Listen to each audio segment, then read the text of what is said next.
How did I get into cybersecurity? And if I was starting all over, what would I do now? First, I want to tell you that my career path was not a direct one. I managed commercial real estate properties, was in banking with the FDIC, and at peak, I managed $2 billion of middle America properties in the 90s, which today is probably worth 3 times that now. But the commercial real estate markets had boom and bust years, so I decided I had enough of those bust years. I went back to school to learn about computers and information technology. Before I graduated, I applied for an internship where I wrote documents as instructions for the engineers on how to configure some of their new network devices. Later, I got my first job in networking and capacity management, monitoring network health by SNMP, Simple Network Management Protocol, and network capacity via RMON, our remote network monitoring. That helped dissect what type and how much traffic traversed various parts of a network. This monitoring helped us determine when we needed to upgrade network resources and showed when we were capacity constrained. RMON could also be used to see when various viruses and worms hit the network in a particular port. Often on a high port, network utilization went through the roof. Seeing that traffic would then help us determine what network segments to quarantine and even blocking the suspect port to keep the malware from spreading.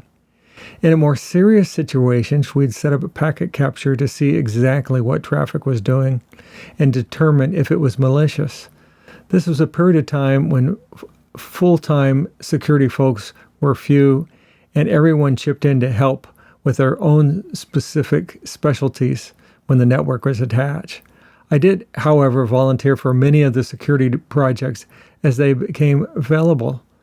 My first dedicated security project was building a key management system out of embedded Unix and generated DoD certified encryption keys to safely electronically transfer billions of dollars to and from various financial institutions.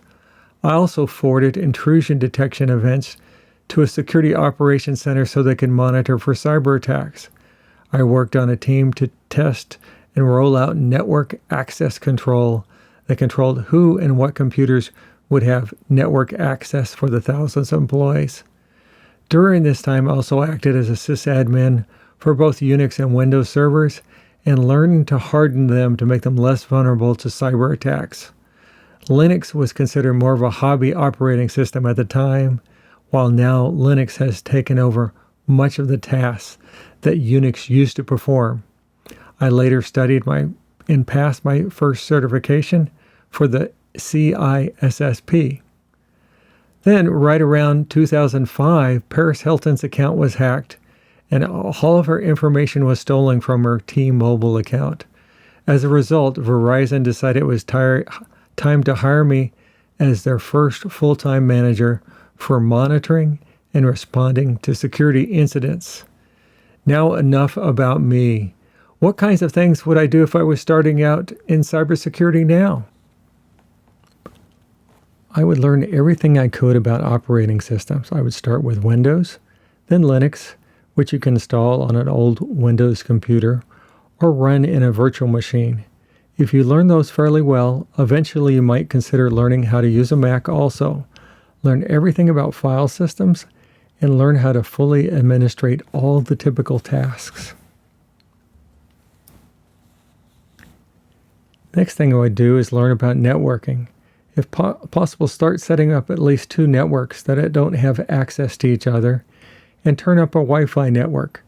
Learn how to best secure those networks in the configurations. Also, you might install Wireshark and start looking at the packets of going to and from your computer and understand the different types of packets and protocols.